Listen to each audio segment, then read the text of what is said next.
Science and Seance. I'm Jason Horton. I'm Rebecca Lieb. And this is Ghost Town.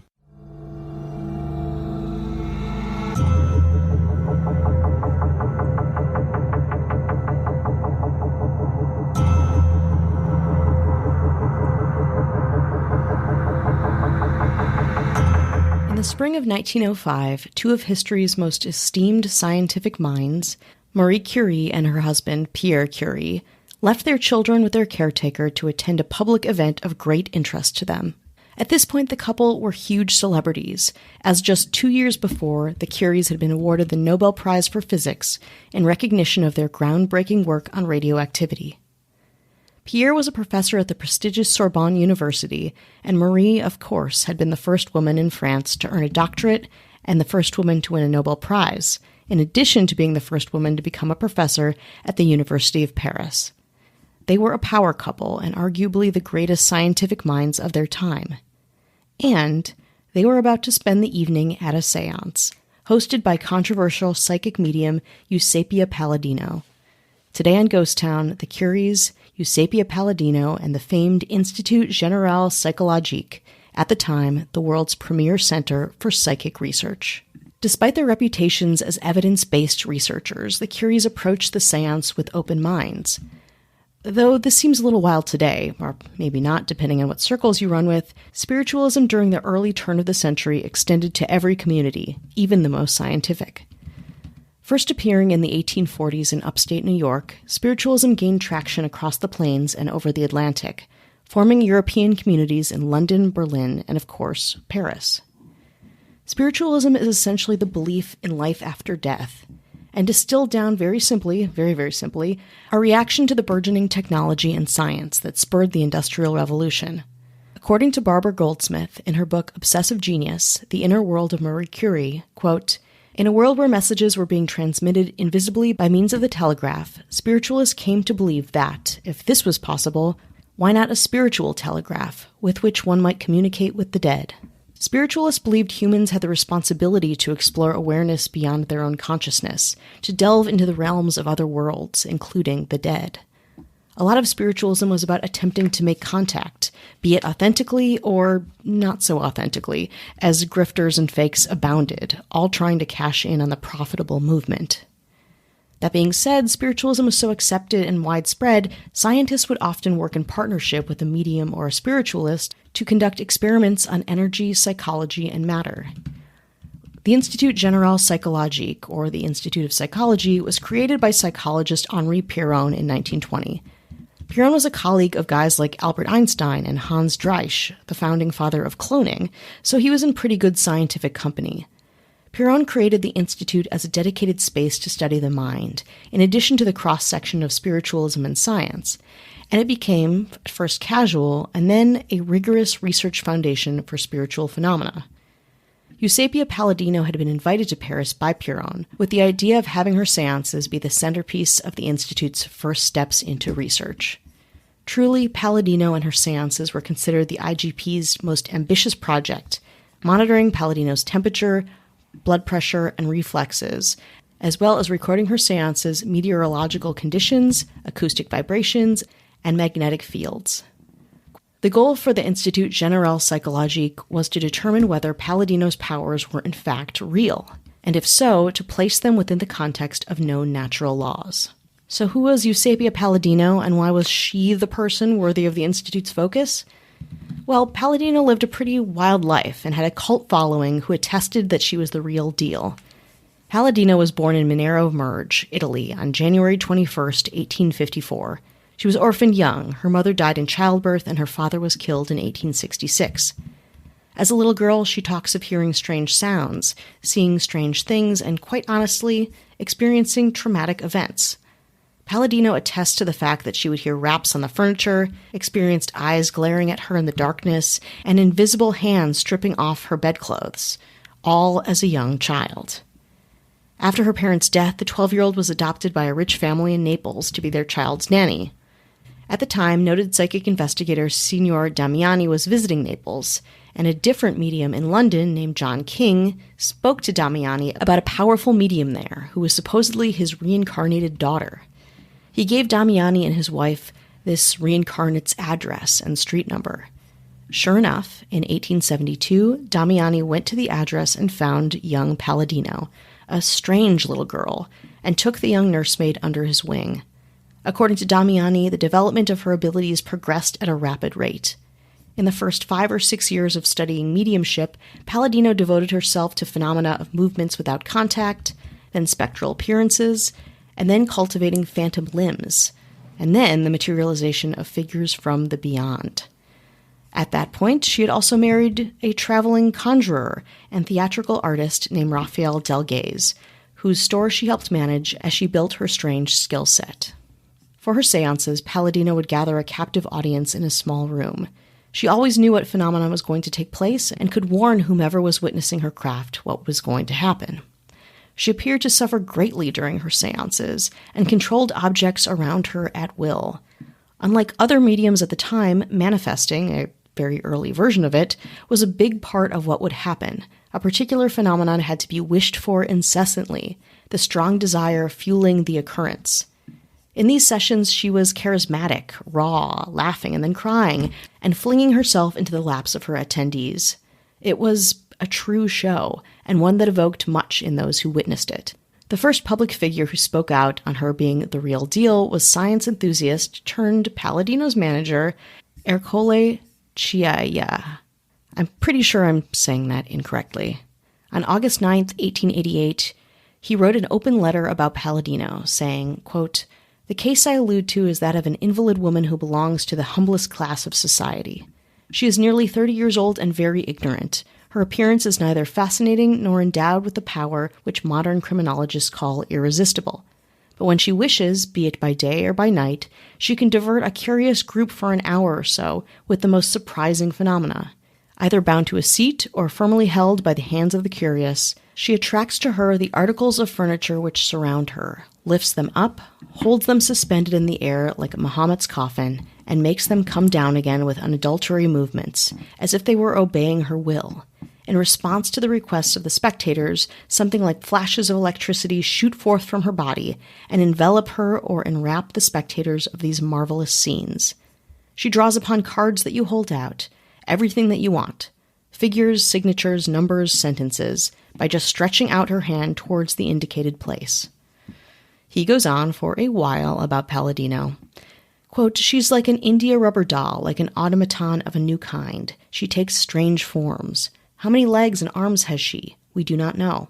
While her limbs are being held by incredulous spectators, we see other limbs coming into view, without her knowing where they come from.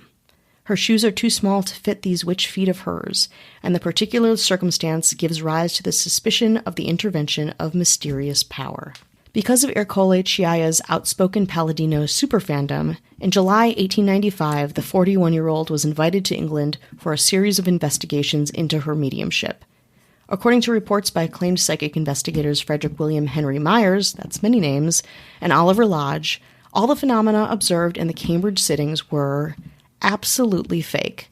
Her fraud was so clever, according to Myers, that it, quote, "must have needed long practice to bring it to its present level of skill." During these seances, Palladino was often caught cheating in order to free herself from the physical controls of the experiments. She'd also take the group's hands and then break their hands to make it possible for her to manipulate the room.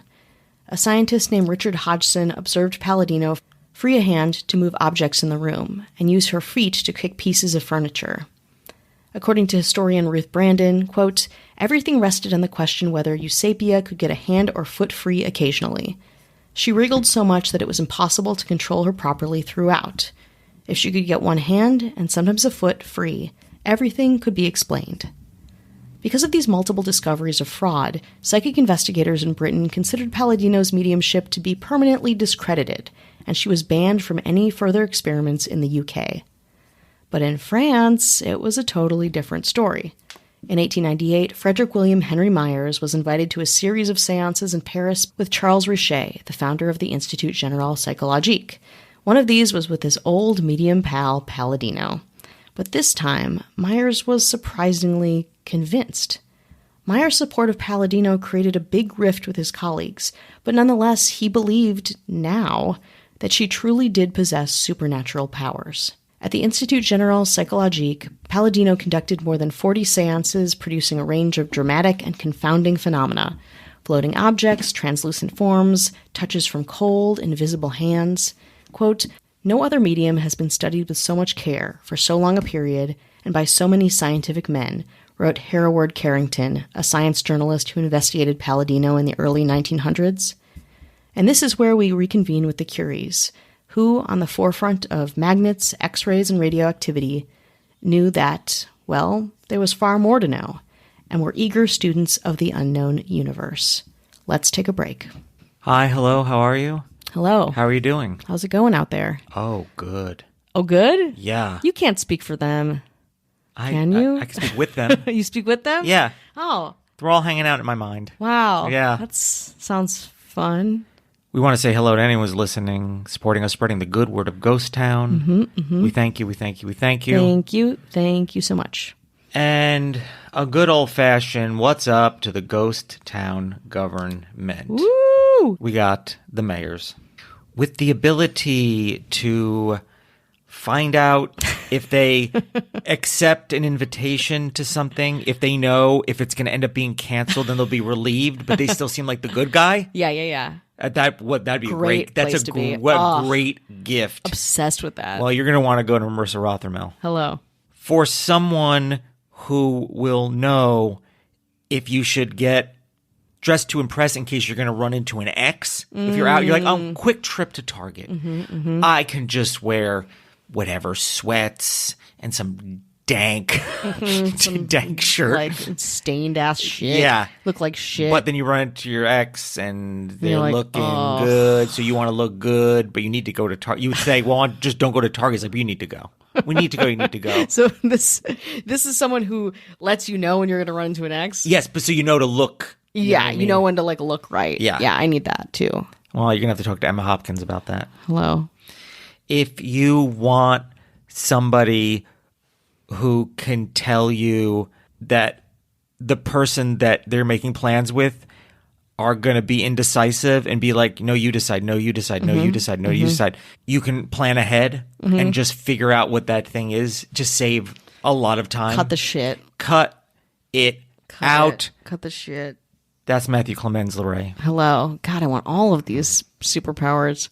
If you want somebody who is going to tell you when you go back to your hometown, are you going to run into people that you don't want to run into? And if you do run into those people, again, you're going to want to look good. And you're going to want to have your story straight. Yeah. What are you doing? What are you doing? It's the very best impressive. Possible light. Yeah. Yes. Yeah. Go there and rent a Bentley and drive around with it and be like, yeah, I just drive our Bentleys around. That's an expensive car, right? Yep, that is one. Yep. That's an expensive car. Yep. Like, why are you driving a Bentley around? Yeah. This is your hometown. Akron. Yeah. Well, if you want to be prepared, you're going to want to ask Casey Weber. Hello.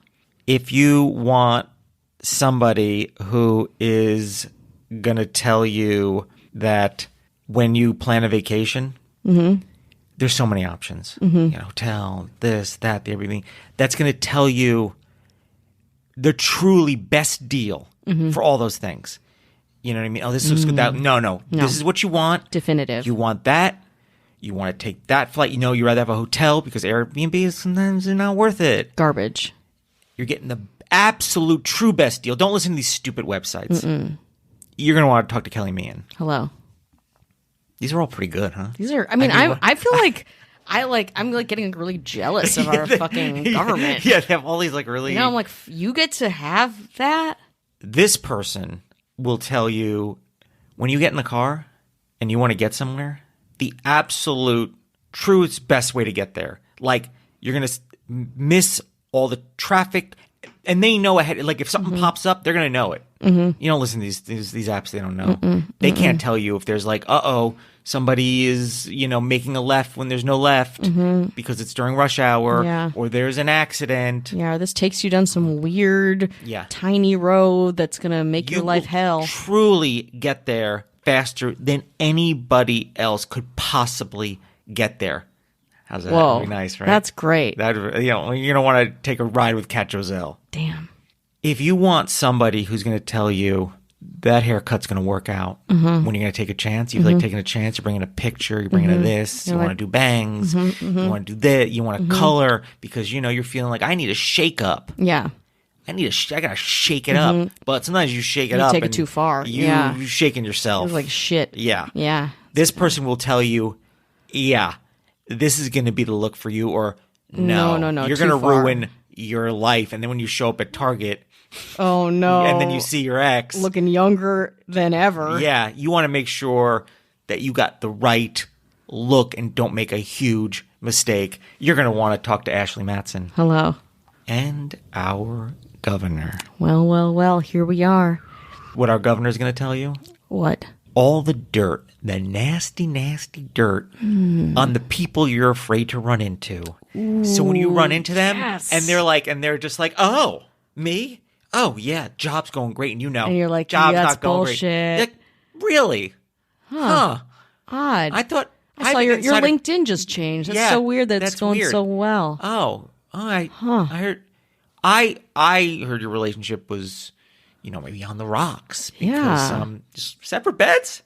Wow, I know that. Is that good? I don't know. Oh You're really God. prying. I mean, it's really dark. Yeah, it's really antagonistic. Yeah, it's like I thought.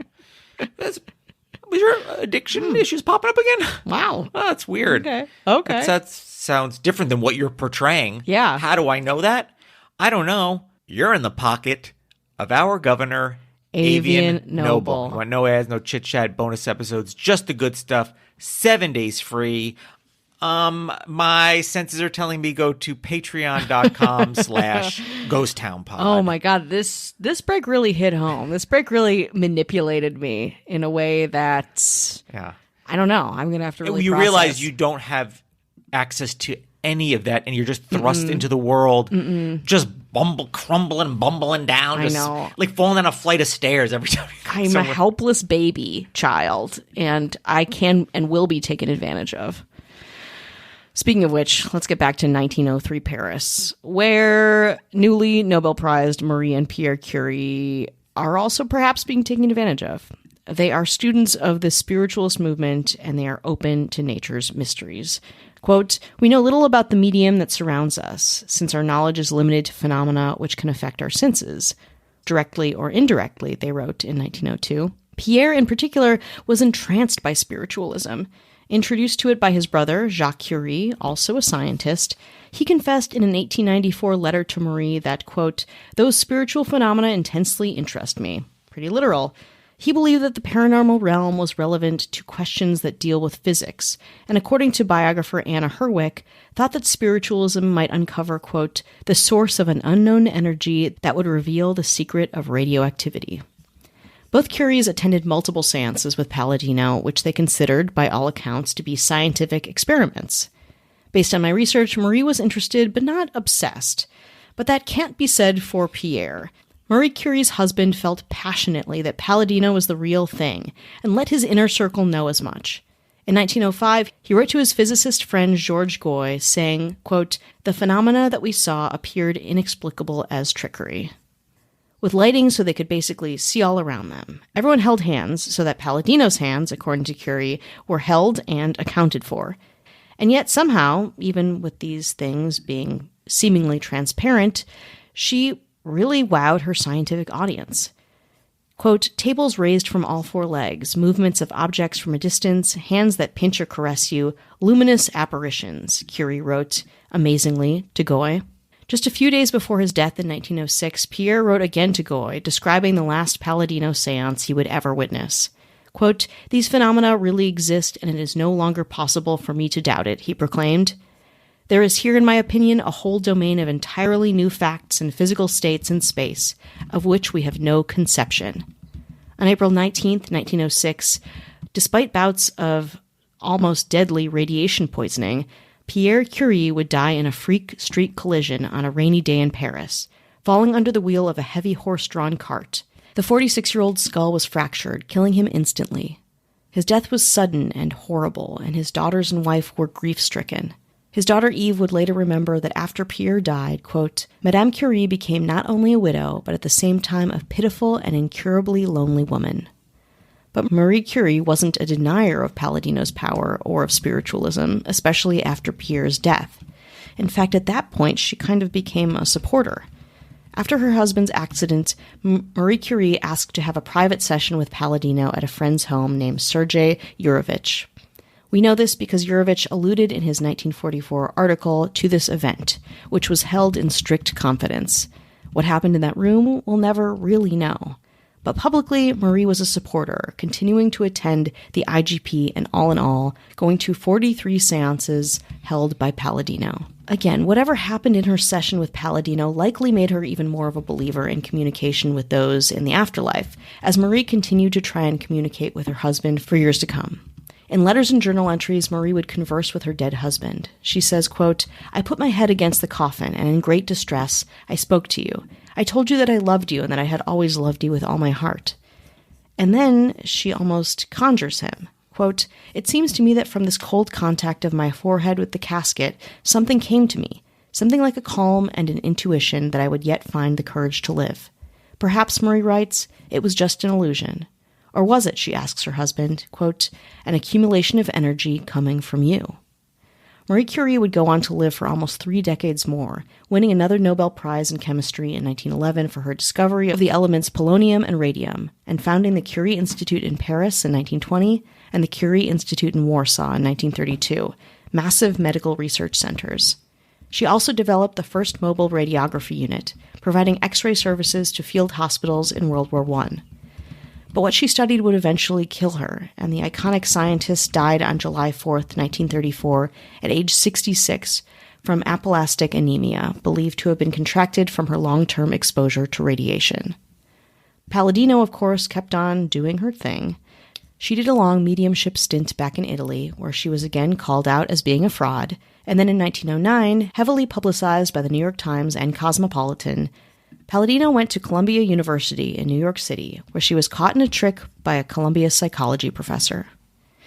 Palladino was then offered $1,000 by one of the attending professors, if and only if she could perform a feat in a controlled condition that could not be duplicated by magicians. Palladino eventually agreed to the contest. Palladino vehemently agreed to the contest, but did not turn up for it, instead leaving the U.S. and returning to Italy. On May 16, 1918, at age 64, Palladino died. According to the website Occult World, quote, "She never learned to read or write, was unkempt in personal appearance, and could be rather boorish in manner. Yet she had been one of the best-studied mediums in history."